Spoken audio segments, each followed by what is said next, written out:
ஹரே கிருஷ்ணா. எல்லோருக்கும் எனது பணிவான நமஸ்காரங்கள். ஓம் நமோ பகவதே வாசுதேவாய.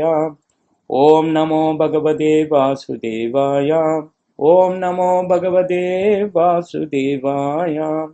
ஜெய ஸ்ரீ கிருஷ்ணா சைத்தன்யா பிரபு நித்யானந்தா ஸ்ரீ அத்வைதா கதாதாரா சிவசாரி கௌரபக்தவந்த.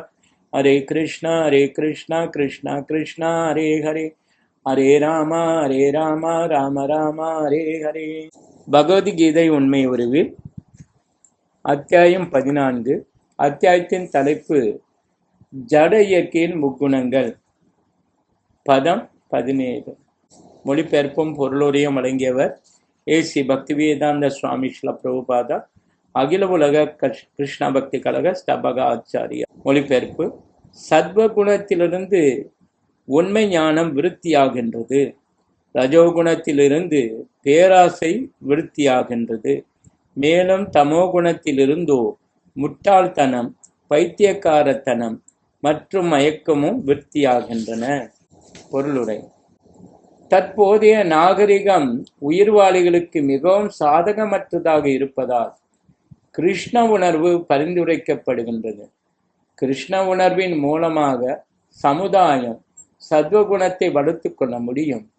சத்வகுண வளர்ச்சி அடையும் போது விஷயங்களை மக்கள் உள்ளது உள்ளபடி காண்பர். தமோகுணத்தில் இருக்கும் மக்கள் மிருகங்களை போன்றவர்கள் ஆவர். எதையும் தெளிவாக காண இயலாதவர்கள். உதாரணமாக, ஒரு மிருகத்தை கொல்வதால் அதே மிருகத்தின் மறுபிறவியில் தான் கொல்லப்படுவதற்கான வாய்ப்பினை ஏற்பதை தமோகுணத்தில் இருக்கும் மக்கள் காண்பதில்லை. உண்மையான ஞானத்தை பற்றிய கல்வி மக்களிடம் இல்லாததால் அவர்கள் பொறுப்பற்றவர்கள் ஆகிவிடுகின்றனர்.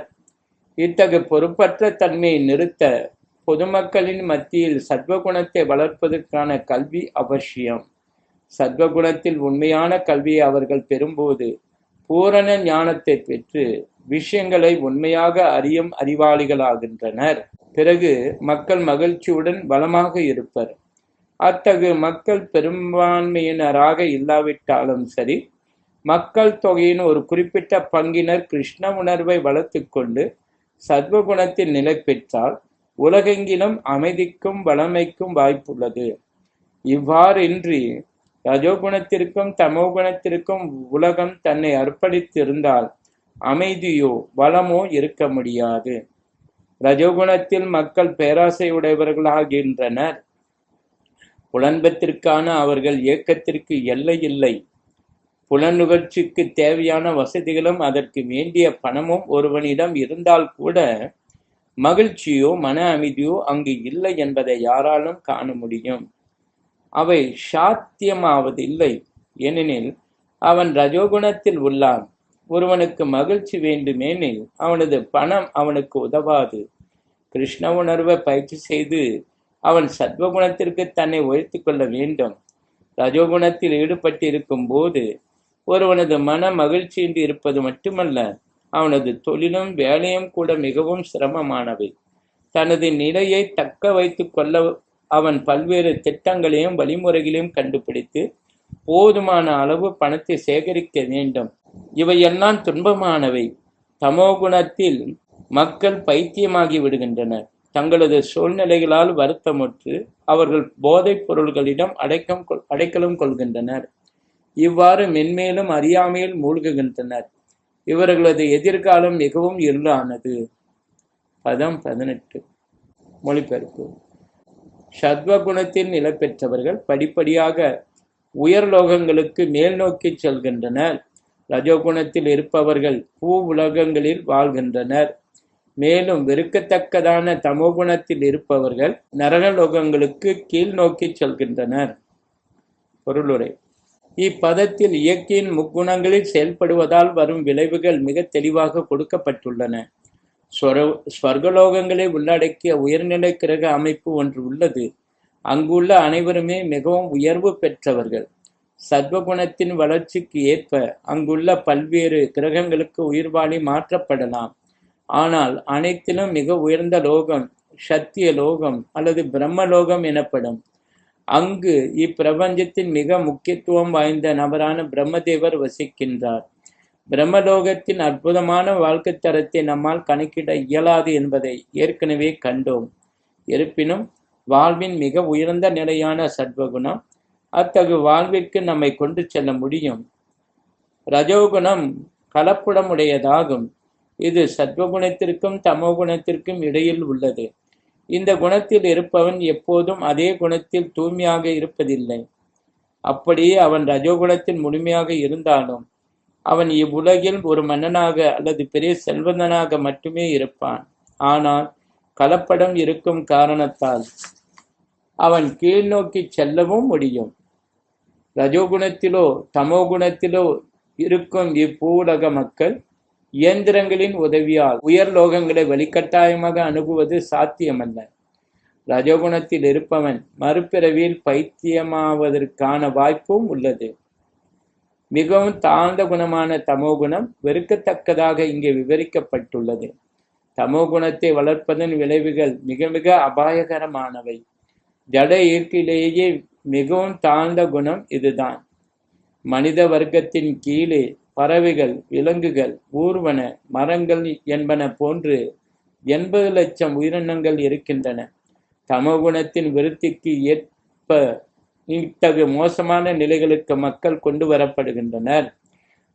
தாமஷாஹா என்னும் சொல் இங்கே மிகவும் முக்கியமானது. உயர் குணங்களுக்கு ஏற்றம் பெறாமல் தொடர்ந்து தமோ குணத்திலேயே இருப்பவர்களை இச்சொல் குறிப்பிடுகின்றது. அவர்களது எதிர்காலம் மிகவும் இருள் அடைந்ததாகும். ரஜோகுணத்திலும் தமோகுணத்திலும் இருக்கும் மனிதர்கள் சத்வகுணத்திற்கு ஏற்றம் பெற ஒரு வாய்ப்பு உள்ளது. அந்த வழிமுறை கிருஷ்ண உணர்வு என்று அழைக்கப்படுகிறது. ஆனால் இந்த நல்வாய்ப்பை பயன்படுத்திக் கொள்ளாதவர்கள் கீழ் குணங்களில் தொடர வேண்டியதுதான். பதம் 19. மொழிபெயர்ப்பு.